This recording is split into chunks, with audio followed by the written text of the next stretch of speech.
Okay. Hope you've had a good chance to say hi and greet everyone.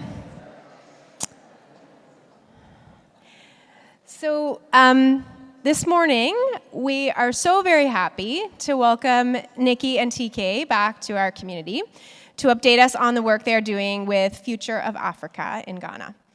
For those newer to our community, Nikki has been a mission partner of Elevation for over 15 years, starting when she worked at the Hope of West John School in Ecuador. When she joined TK in his work in Ghana in 2016, Elevation was thrilled to be able to continue in partnership and support of that work.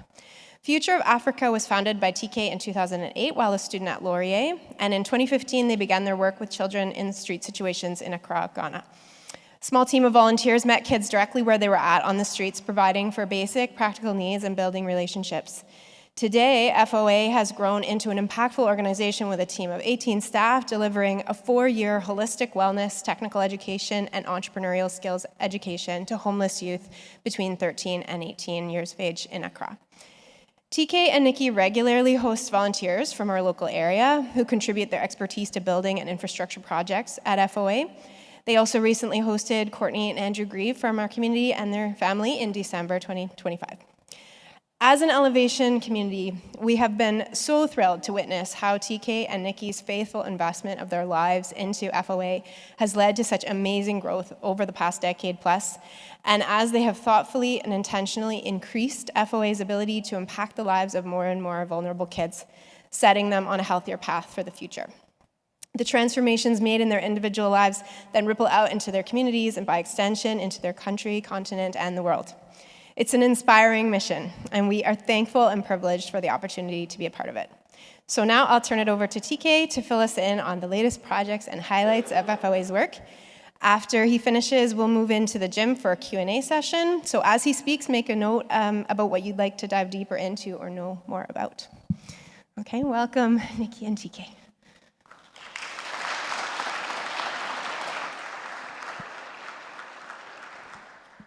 Good morning, everyone.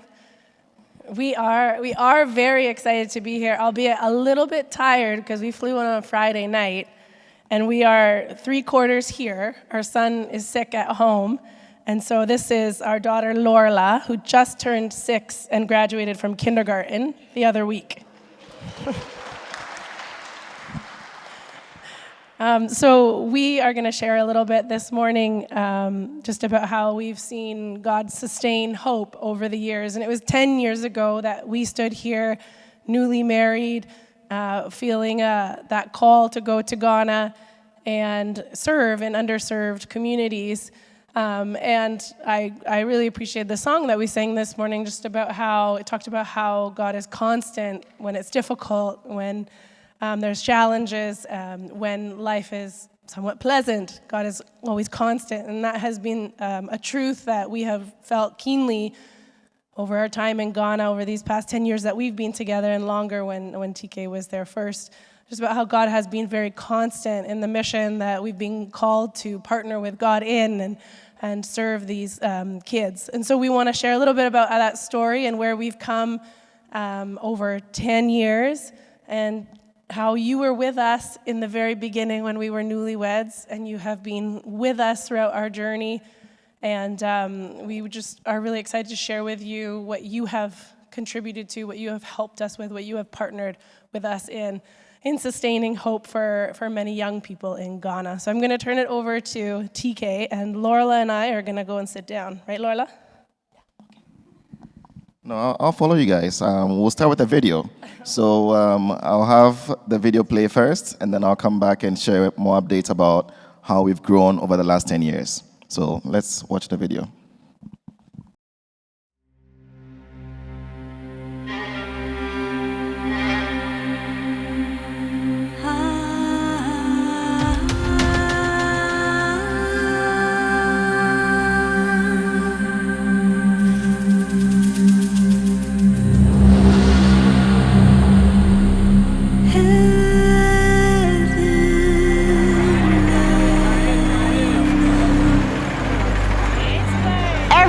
Young people leave their hometowns across Ghana in search of a better life.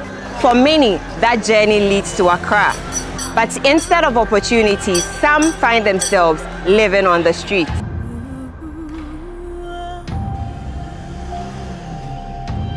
When I was at my hometown, I was a student, but it was very difficult for me to continue my school because there was not money and my other siblings too was going to school and we are 6. So my mom have to use that money to take care of them. So that I also stay in the house to support my mom with some small job. I remember my uncle's wife was fighting with my grandma, so I decided to leave the house. So when I went to the market, I decided to take bus to Accra. People say a lot of things about Accra. Say Accra is a nice place. The Ejuma wo honom ne sa so that is the reason why this reason we share the Accra. But I was not having anyone in Accra. Like I was not even thinking, say me ba Accra when China met na Ejuma be na me ba ne sa it just came to my mind say me ba Accra. I grew up in a village called Kwamoso with my 4 siblings and then my grandmother. My grandmother was a farmer, so we used to help her with the farming. But we'll help her after when we close from school. That's when we will go and help her with the farming. So when I was going to the school, I made some bad friends. So they started giving me bad advice. So I started feeling like my grandmother was stressing me. She was worrying me. I wanted to be free like how my friends was. So I decided to live where my grandmother is. I packed my things one day and lived there. So I just picked a car from our village to Medina. When I got to Medina, I was so confused. I just heard the mate was saying Accra, Accra. Another thought also came into my mind. I was like, people will come to Accra and they will make money. Then they'll come to the village, then people will be like, Accra no Akonya Ska say no. And I just like, then me too, I'm coming to Accra, then I'll make money. That's how I reach Accra.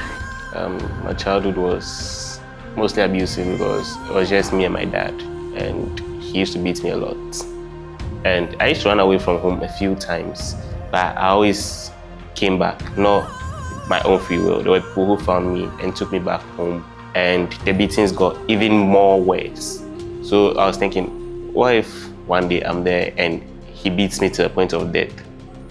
So that's what scared me. So that made me leave. I'm papa and mamma and I owe. Nam papa and mamma, Casacasanti. I'm tempted to say, Timatram papa, every school. We are school and Jimmy mammy, a care baby, oh, yeah. Timeko assess no school or the Mekon. Kakra was your now, could say, don't to me found co school.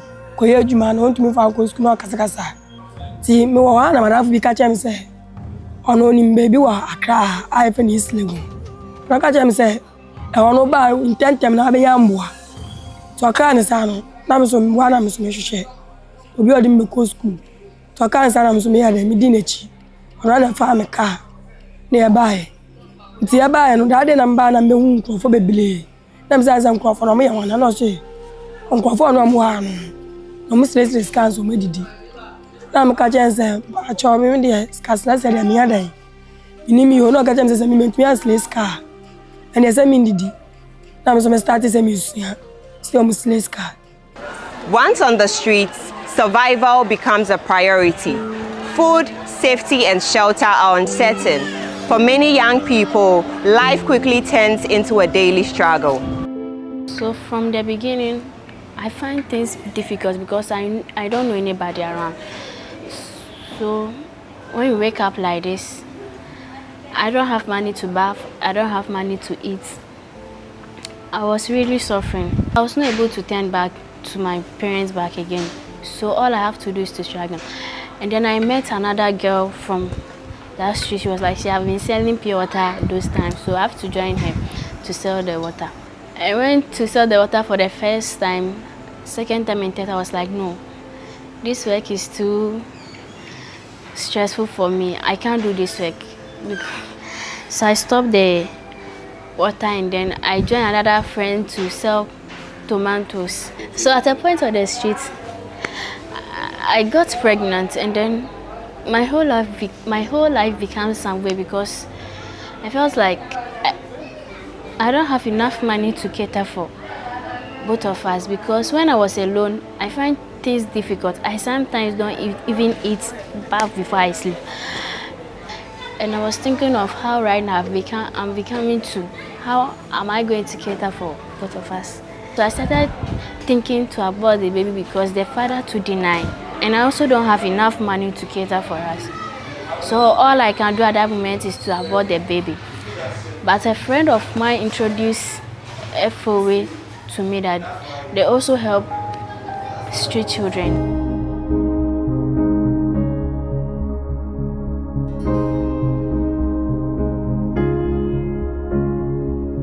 Life on the street is not easy because everything deals with money.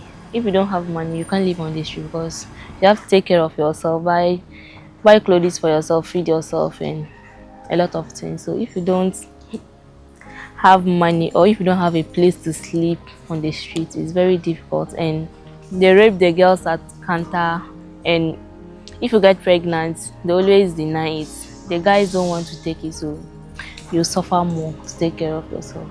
On the street, everyone lives their life. You can't report it to anyone because no one have sent you on the street. So even though we have people that they call boss, but they will not do anything because it's none of their business. Everyone will be born a bra on street. So midday 1 week on, so I started to date. So the boy was the one taking care of me. At Kaneshi, at night, I was sleeping and I don't know where they're from. Some big grown-up guys they came, then they started searching me. Not only me, we were like 7 boys. They started searching us, then beating us. We should bring out our monies and many things. And we said we don't have anything. And that time throughout the beating, you have to bring out the money. Otherwise, they will beat you. Then they themselves, they will put their hands inside your pocket. And so that made me move from there to airport, Opebia. That was 2013, 14. And even that place was very tough. I went there and I got a friend that smokes. And I joined them, but I don't know that my friend was smoking. So one day he said I should go and escort him. And I followed. Then we went. So I see my sizes there and his sizes. He was older than me. I was very small, so they were smoking, and I asked, what is this? When they said, oh, this one, there's no anything, it's just, you just pull it, then you just release the smoke, then that's all. And I said, The thing was like, I don't want to work with them again. But I realized that the place I am, they were the only people that I can depend on right now. So they passed me and I smoked the weed. So after smoking the weed, like, I feel different, like, hey, I'm not in my body again. I started laughing and those things, and then from there, I started going, and I became part of them. The street is rough.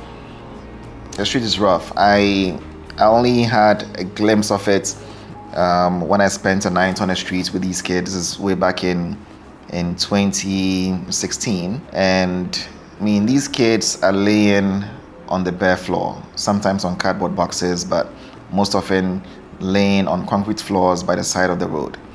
And they spend all night sleeping there, mosquitoes biting them, cars driving so fast past them, and these kids are inhaling the dust and then the fumes from these cars. And then they wake up every morning and their meals are not guaranteed, so they have to go and hustle. They have to go beg for money, and then they come to our cars and beg for money. We ignore them, or we say hurtful things to them. They just want to survive, and they can't figure out ways to survive. So some of the young boys get recruited into armed robbery. They get recruited into other things just to make money. Young girls get recruited into sex work, and they do other things to make money, and they get stuck.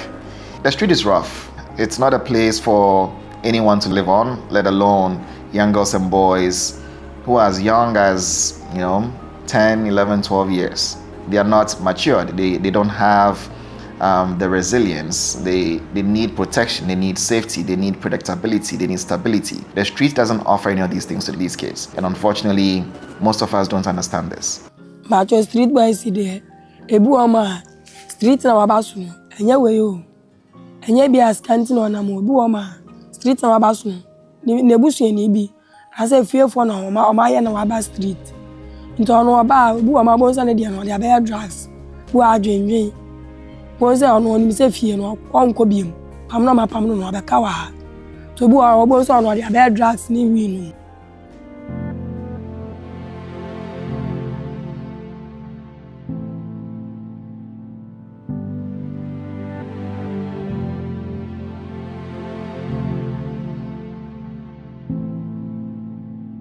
Across places like Kantamanto, Shiashi, Tema Station, Kaswa, Konkoma, when the sun goes down and many of the stores close at night, and most of us return to the safety of our homes and families, hundreds of girls and boys begin another night on the street after spending the entire day on the street. Almost all of them have not slept in safety for years. These young people have been failed by families under pressure of extreme poverty and abuse. These young people have been failed by systems that were meant to protect them. These young people have been failed by us, the privileged ones. They've been failed by the church. They've been failed by government institutions. And now when these children do things that any of us would do when we are starving or when we are feeling pains, when they beg desperately, when they go hustle, and sometimes when they steal, our response is to shame them. Our response is to choose violence. Our response is to punish them. We judge these young people. We don't listen to them. Some of these young people sitting next to you today have experienced terrible things in life. Perhaps things that would break a lot of us as adults. But today, some of them are in school. Some of them have graduated from school. Some of them are in apprenticeship. They're building real futures. They already have what it takes within them. What they lacked was opportunity. Because every child here deserves a chance to move from survival to stability to opportunity. And we have seen what happens when that shift takes place. We have seen children and youth who once slept on the bare floor at Opebia graduating from school. Some of them are here, University of Ghana. We have seen girls who lived in fear find their voice and become confident leaders. We have seen young people who've been written off by society who return to help others. This is what is possible when we choose to protect, not punish.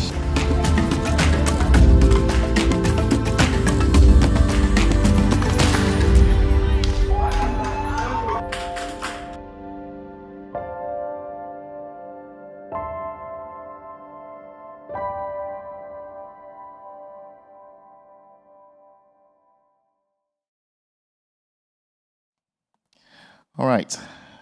Good morning once again. So my heart is full of gratitude to people in this community, because back in 2016 when we were starting this journey, when all of this was just a dream, and Nikki and I had no clue what we're doing when we first invited youth into our home, you guys gave us a reason to hope. We were taking very practical examples from Jesus Christ in how he served people, in how he stood for justice, how he advocated for people. But then the reality is we had no clue what it takes to get young girls and boys off the street. So I just want to start by saying to this community, thank you. Thank you for believing in us. Thank you for believing in this youth and investing in this ministry. So FOA has grown. Over the last 10 years, we've grown a lot, from having kids in our home to setting up a community center to having residences, where today we have over 37 young girls and boys living in these residences, pursuing skills training. And we've grown to the point where we are actually advocating on a national scale. So last year we started a Street Youth Conference, and this was to bring together governments, private sector, the kids who are living on the streets, academia, put all of them in the same room to talk about what is actually going on the streets and the government's role to actually put in place effective systems to solve the problem. Part of our growth also included thinking about how we prevent the problem in the first place. So right now, the bulk of our work is on the street, but now we are thinking, how do we go into the rural communities to create awareness on the dangers of life on the street? Because many youth who are living in rural communities who lack access to opportunities think when they come to Accra, the capital city, they can make money, they can take care of themselves. But when they come to Accra, they meet other young boys and girls like them. They bond over their pain, their trauma, and they get stuck. They get exposed to sex, drugs, and all kinds of things that gets them addicted, and then they get stuck.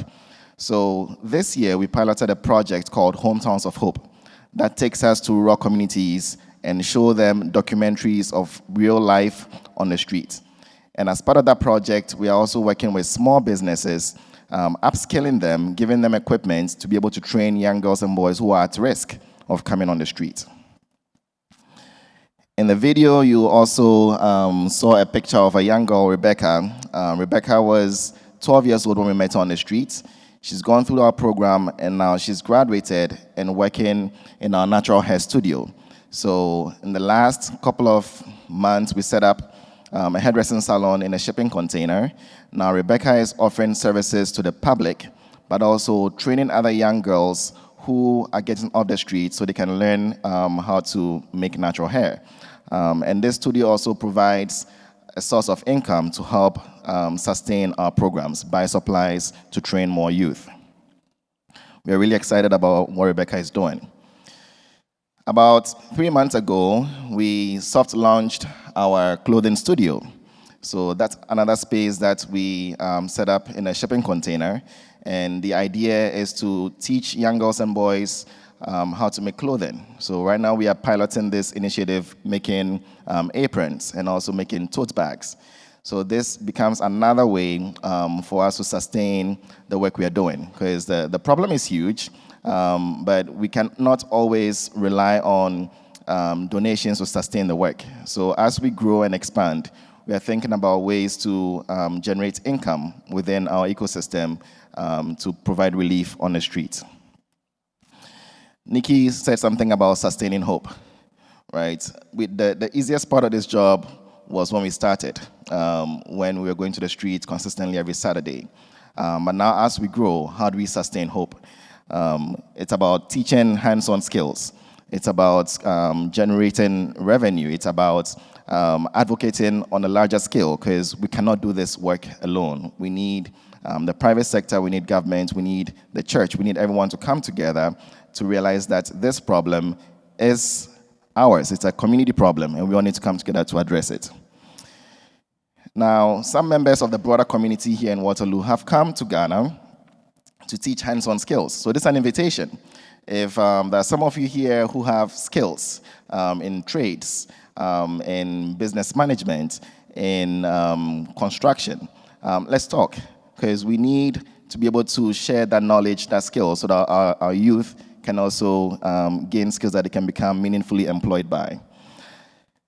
This young man, Patrick, he was one of the first youth Nikki and I invited into our home. He's gone through our program, graduated from technical school, and Patrick knows how to do plumbing now. He knows how to weld, and he's making products that we can also sell and generate some income for Future of Africa. Now, a big part of the work that we don't talk about as often is investing in leadership development. Going into high schools and universities and inviting young people to come to the streets. And the idea is, how do we teach service? How do we help young people develop character?